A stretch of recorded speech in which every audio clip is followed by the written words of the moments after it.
Hi everyone, my name is Darren Byler. I'm an anthropologist at the University of Washington.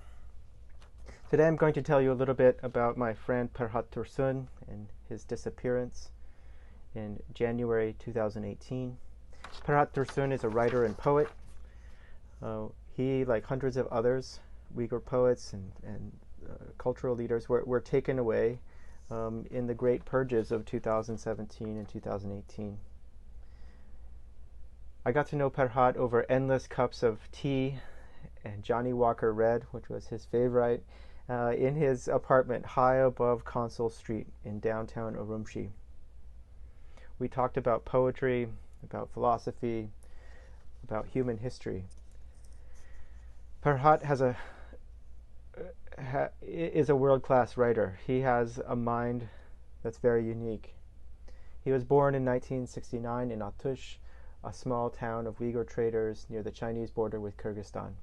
Since 1989, he's worked as a folklore researcher at a government bureau in Urumqi, Xinjiang's capital city. And he's also been a poet, essayist, novelist, and screenwriter. He's one of the most discussed authors in Uyghur language today. He hates it when people call him the Uyghur Franz Kafka, which is something that many Uyghurs refer to him as. He thinks Uyghur writers should be recognized as world-class intellectuals on their own terms, not just as derivative world literature representatives of a Turkic Muslim ethnic minority group in northwest China.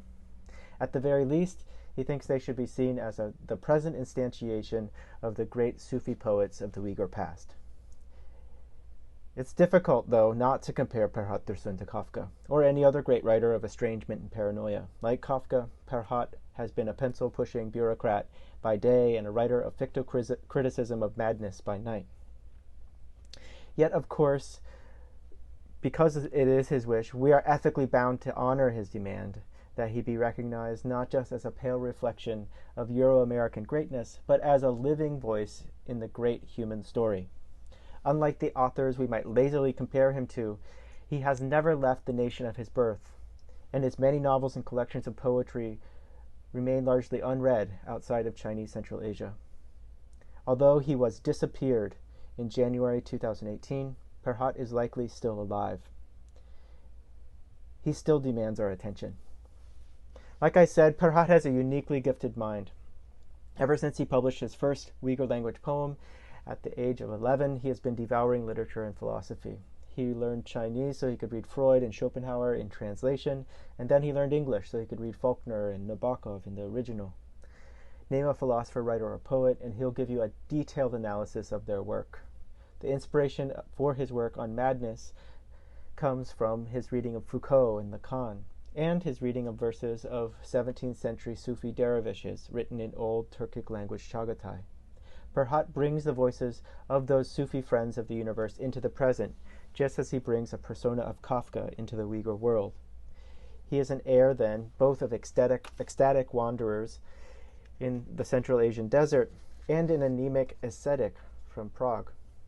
He tells us that, like his grandfather Mihman, we are all just humble guests of this strange thing we call human life.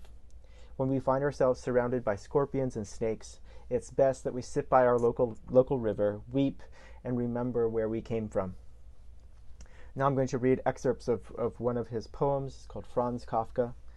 It's written in 2003, November of that year. And I think it tells us something about how he wants us to think of him today, even as he's in detention. Oh, Franz Kafka. Before he died, Franz Kafka made a friend promise to burn all his manuscripts to prevent the exposure of his secrets to strangers, but his friend betrayed him. In those manuscripts, Franz Kafka had written a letter to his father that his father had never received. Through its disclosure, the whole of humanity became untrue to him. Although everyone had presumed that the earth was a sphere, when he explored the farthest edges of the world, he discovered that the earth was clearly a square. This was obvious, since the world's form cannot be fully contained by geometry. His illusions were thus truer than the real, and so his clairvoyance terrified him, unnerved by his vision of the void of infinity. Kafka often overheard the lamentations of the land and the outcries of the sun. sounds which no one else could hear, since no one could have been equally as depressed. Often overhearing those same sounds, I used to imagine becoming a writer like Kafka too. But I just became one of his personas. Kafka wasn't without hope. How could he be hopeless if he didn't expect anything? This lack was the origin of all of Kafka's pain. I feel Kafka's cold whining often. He pricks his own wounds with a pen. Then his purulent roses are revealed to mankind like a secret lover and raped, because love is exclusively for lonely people. Love needs secrecy and mystery. I left my home too, and by the rivers of the Tarim where I sat down, there I wept when I remembered Mount Odegan.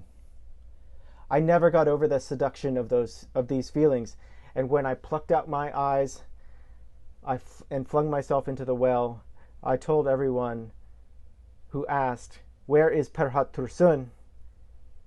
I told them to say, "He is in the well," and that his companions are snakes and scorpions.